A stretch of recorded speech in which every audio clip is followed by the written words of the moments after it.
translation, the verse and purport for text 14. And I'll just read the translation. Eternal time is certainly the controller of different dimensions, from that of the atom up to the superdivisions of the duration of Brahma's life. But nevertheless, it is controlled by the Supreme. Time can control only those who are body conscious, even up to the Satyaloka, or the higher planets of the universe.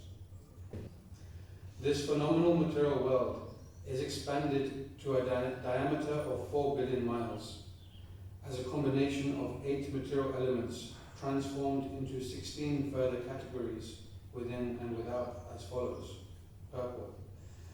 As explained before, the entire material world is a display of 16 diversities and 8 material elements.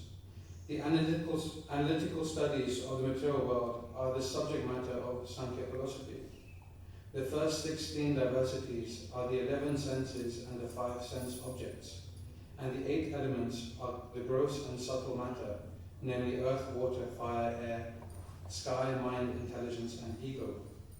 All these combined together are distributed throughout the entire universe, which extends diametrically to 4 billion miles.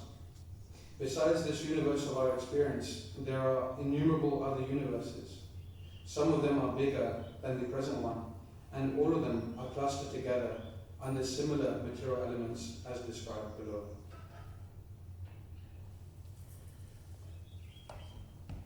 Om Jnanatimirandasya Dhyananjana Shalakaya Chakshurmilitam Yena Tasmai Shri Gurave Namah. Namo Vishnu Padaya Krishna Prasthaya Bhutale Srimati Bhaktivedanta Swamin Iti Namine. Namaste Saraswati Devi Gauravani Pracharine Nirvishesha Shunyavadi Paschatya Deshatarine. Jaya Shri Krishna Chaitanya Prabhu Nityananda Shri Advaita Gadadhara Srivasadi Gaura Bhaktivinoda. Hare Krishna Krishna Krishna Hare Hare, Hare Rama Rama Rama Hare Hare.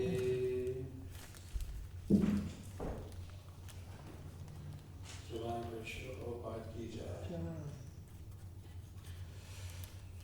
Hare Krishna, everyone. So again, I'd like to ask blessings for all those present, that I may speak something authentic and relevant. So, the Vedas are a very all-encompassing set of scriptures, and they are such that there is a place for everyone in society in the Vedic paradigm. It doesn't matter how sinful you are or how your habits are, there is a place for you. There is a process within the Vedas by which one can be elevated. For instance, if one is addicted to eating meat, then there is a regulative process for them. Like Prabhupada says that they may worship Kali and sacrifice a harmless, not harmless animal, but a smaller animal to Kali, and then in that way regulate their propensity. So the Vedas don't reject anyone. There's always a way, there's always a place for someone to come and elevate their consciousness. Sometimes, from previous lives, if we've been very sinful, our sinful habits create such a reaction that even in the next life we're attracted to performing such a sinful activity. And it's like karma bandhana, we're bound to that sinful propensity.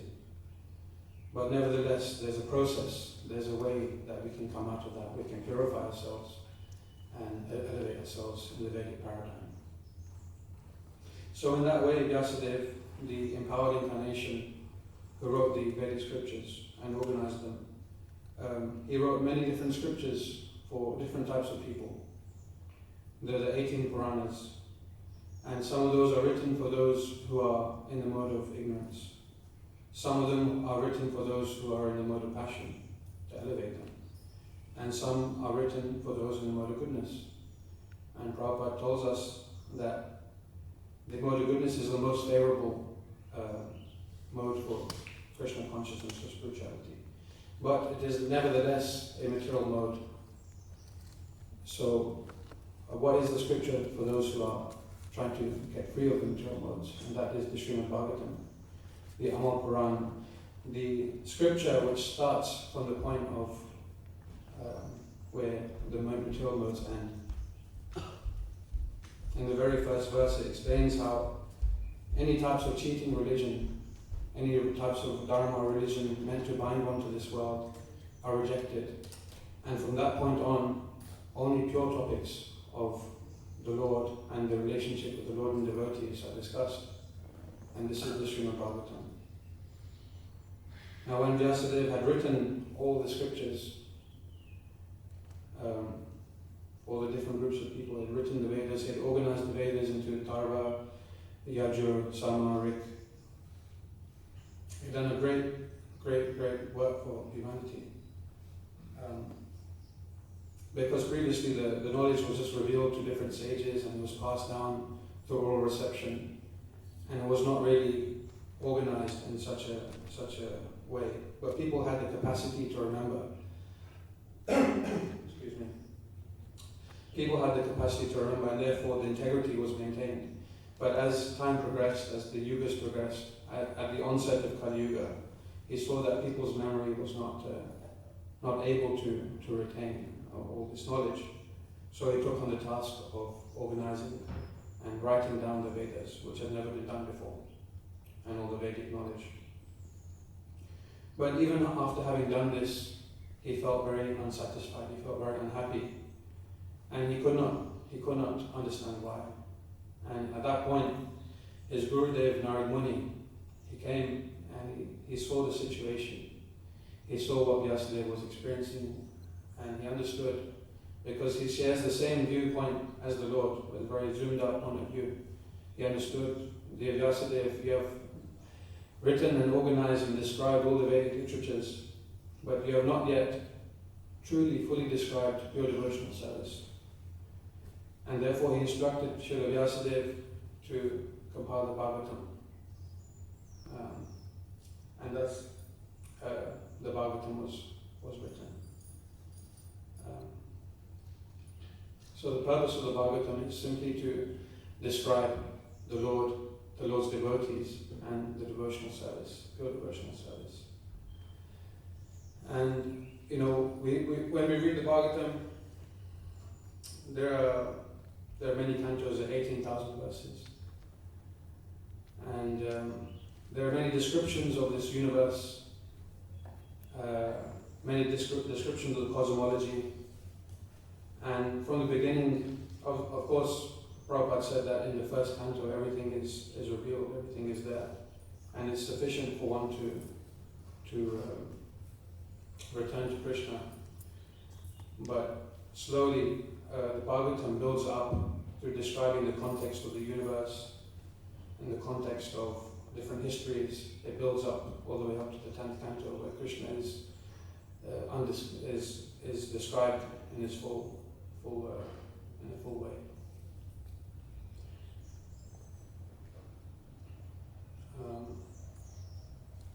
So sometimes, like in this verse, where it's describing the material elements, the 16 varieties, the 11 senses and 5 sense objects. And like this, there are many technical descriptions of the universe and of this material energy. And sometimes, in order to truly appreciate the Lord's pastimes, or to truly appreciate something, you have to understand the context. Like in Indian classical music, when one sings a raga composition, the first part of the composition is normally 80% of it. It's just the first few notes, and then slowly, over time, more and more notes are revealed. And by the end, the last 20%, you can hear the whole raga in its full glory. So in the same way, the Bhagavatam is like that, slowly building up, giving us little tasters of the Lord's pastimes, with different descriptions of devotees. And it builds up, and eventually comes to Krishna's pastimes of the 10th canto.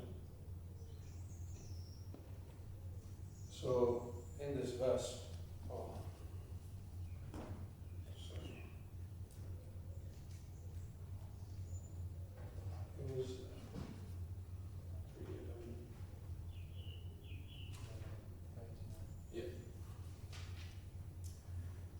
there's something really interesting. I'll just read it again if that's okay. Eternal time is certainly the controller of different dimensions, from that of the atom up to the superdivisions of the duration of Brahma's life.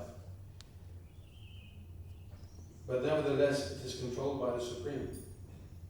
Time can control only those who are body conscious, even up to the Satya-loka, or the higher planets of this universe. So it's saying that even from the smallest creature, the Indragopa, all the way up to the residents of Satya-loka, for those who are bound by body consciousness, then they're controlled by time. And what is time? Time is Krishna, but time is also, we observe that it's deterioration. Nothing can surpass time. Like we see very incredible structures built around the world that eventually crumble. We see nature, immovable things like mountains, eventually they crumble. And what to speak of smaller things like technology or our homes or our possessions, eventually over time they degrade and they lose their value. But here Prabhupada is saying that via consciousness we can actually become free from the effects of time. And Prabhupada said, repeatedly, the most famous thing that Prabhupada said to us in his books, can anyone share the most obvious and famous teaching? We're not this body, exactly. Yeah, we're not this body, we're spiritual soul, we're spirit soul. And people often joke that that's the first thing that you'll hear when you come to Hare Krishna temple. Because he wanted to repeatedly imprint this idea into our minds, that we understand this very deeply, at least firstly on the intellectual platform, and then eventually realize it through devotional service. Because when we understand that we're not the body, and we understand that we're the soul, we understand that we're the soul, and the soul being a small 10,000, the tip of a hair particle, servant of Krishna, who is so great, then in that relationship we can act and we can perform devotional service. So understanding we're not the body is the root of this of our process.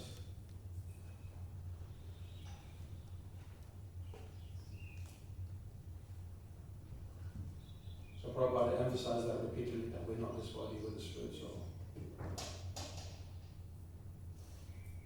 And by understanding that we won't be bound by the deterioration of time. One example, if you know Ayendra Prabhu, if you've ever been to his room in Vrindavan, in the Gurukul building, it's not there anymore, it got knocked down. But he had a room there, and in his room there was a clock. It was a very interesting clock, because it had all the numbers on the dial, 1, 2, 3, 5, 6, 7, 8, 11, 12. But it had no hands. And somebody asked him, why do you have this old clock in your room? It doesn't tell the time. And he explained, because there's no time in the spiritual world. So he had that clock in his room to remind him that when engaging in the Lord's service, one shouldn't think about time. Of course, like for pujaris, for instance, we have to be very time conscious. But, because, the service is like that. But in the spiritual world, there's no such concept that there's a fixed time. There's just devotional service.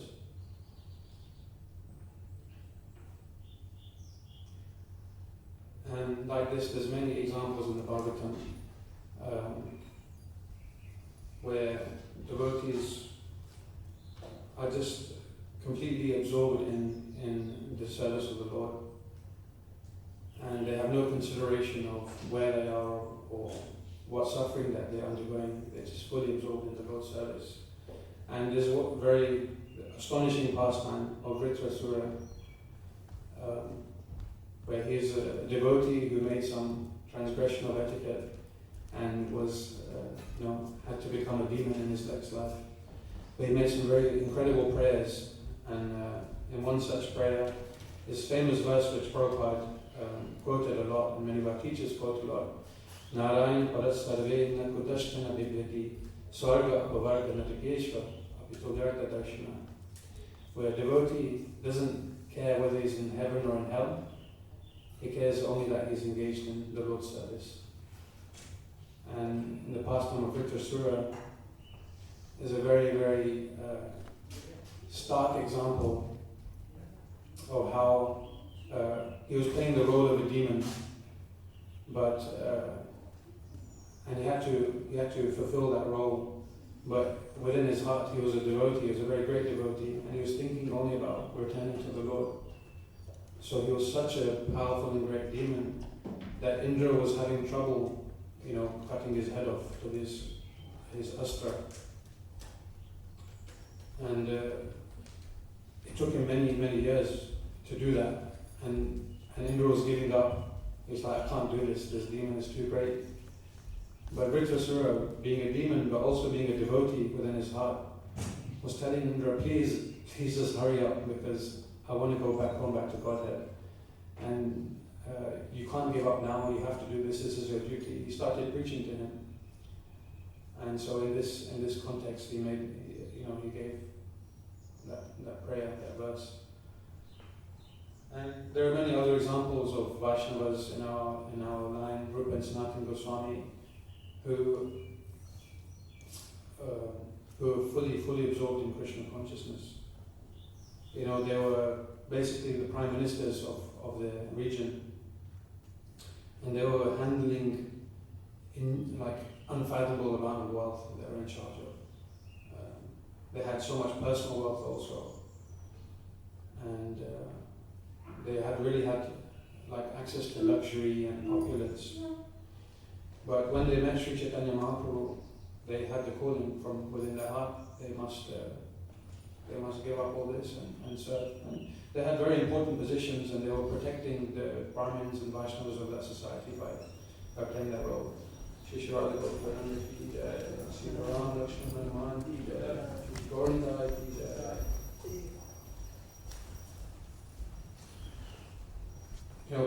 By performing those roles of prime ministers, they were protecting the Vaishnavas and the Hindus of that society. So it was a very important role, but the calling to serve Sri Chaitanya Mahaprabhu was so strong that they gave up all of that luxury and all of the opulence and those roles. And they didn't just give it up. We may think, okay, I have to stop being a prime minister now and I have to go and serve, fulfill Mahaprabhu's instructions in Vrindavan. Let me build a nice home and set myself up so I don't have to worry about those things. I can just focus on service. Now that seems logical, but they didn't do that. They renounced everything completely. They didn't take even a gold coin with them. And they said that they slept under a different tree every night. They didn't even have a tree that they would call home. They were just fully surrendered to the Lord's service. And there's one story where Rupa Goswami had written a beautiful composition, and in that he had glorified the divine couple. And he presented this to Sanatana Goswami, who he considered his guru. He was his older brother, but he saw him like his guru. And he said, "Dear Sanatana, please, I've made this composition. Please have a look. Tell me what you think. Please let me know if there's any corrections." And Sanatana was very happy to do so. And he read it and he relished it. And he came back to Rupa Goswami and said, I really like what you've written. It's so beautiful. It's so nice. But this one verse where you glorify Srimati Radharani is very peculiar. And the verse was describing that Srimati Radharani's hair was like a black snake. And he thought, this is very unusual. Maybe you should change this. So Rupa Goswami said, of course, I'll be happy to. Later on, Sanatana Goswami was bathing in Pavan Sarovar, and in the distance he saw some girls playing there in the water. And out of the corner of his eye, he saw that there was a black snake on the back of one of the girls. And he thought, oh my God, excuse me, there's a snake on your back. And then as he got closer to one of the girls, he realized that was the girl's braid of hair, and then the girls vanished. And he understood that this was a vision of Radharani's goddess. And then he went back to Rupa Goswami and said, it's okay, I understand why you gave that description. So in this way, the Goswamis were fully absorbed in Krishna consciousness. They were seemingly in this world, seemingly aging according to time, but by the consciousness they were not here, they were fully absorbed in the Lord's pastimes.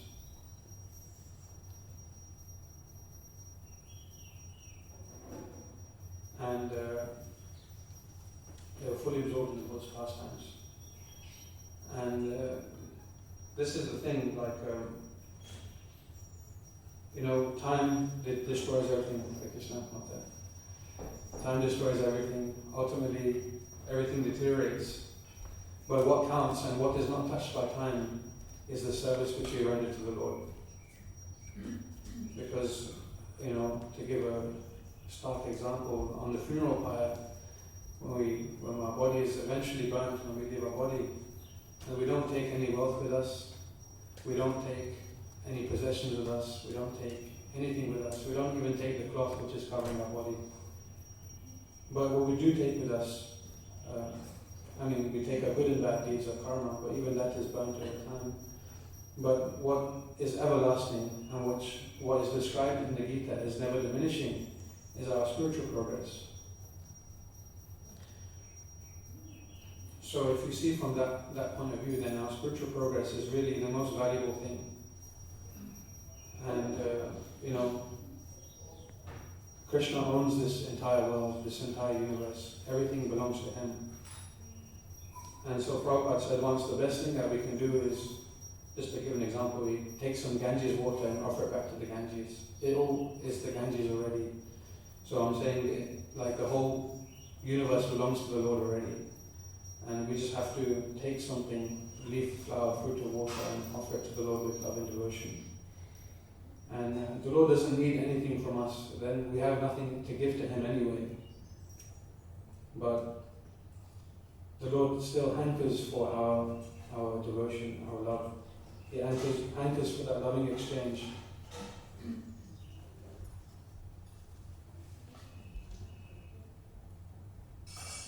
He hankers for our loving exchanges. And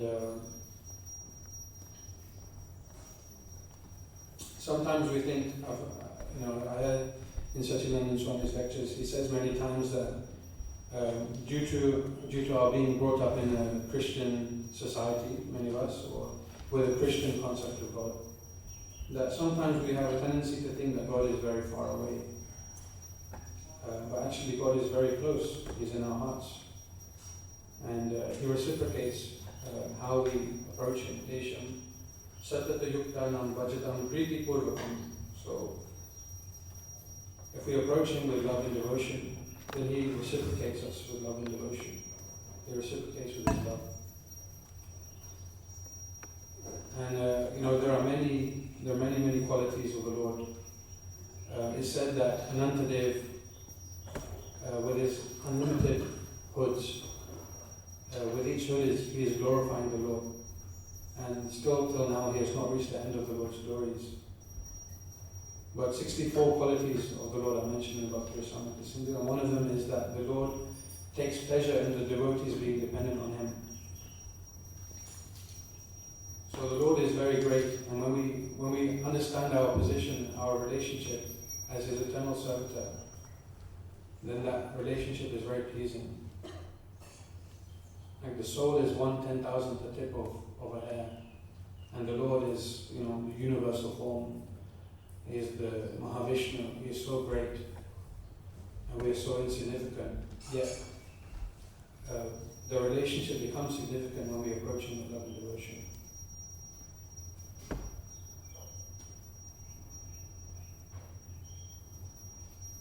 Yeah, when we recognize that, it's very easy to think center of our lives. And that's natural because the body, part of the body is to have this false ego and this false conception is part of the body. But when we turn towards Krishna and try to act in a relationship of service, and we recognize that He's the center, then things become very nice. So I'll stop there, if that's okay. If there's any comments, corrections, I welcome that. And please kindly forgive me for any mistakes, and thank you for tolerating me. So please, any comments, questions, corrections? Can I make a comment? Yes, please, Lord. Yeah, the complexity to which the Bhagavatam is there a mic? Okay. Well, it's the most amazing thing that I can see in the Bhagavatam is its complexity and how it was spoken in such detail and scientifically. It's and to absorb that, in 7 days, let alone 7 years, for me is an incredible thing. And so I keep going through it. I'm going through it in class now, which is a great help to me. And also the comments of the devotees is sort of like a life-giving force for me. So it is in the association. Okay. Yeah, Thank you, Prabhu. thank you. Yeah, I mean, it says in the Bhagavatam itself, it became sweeter by Shukadeva Goswami hearing it from his father. So when we hear it from each other, thank you, Prabhu. Okay. Anyone else? Yes, Prabhu.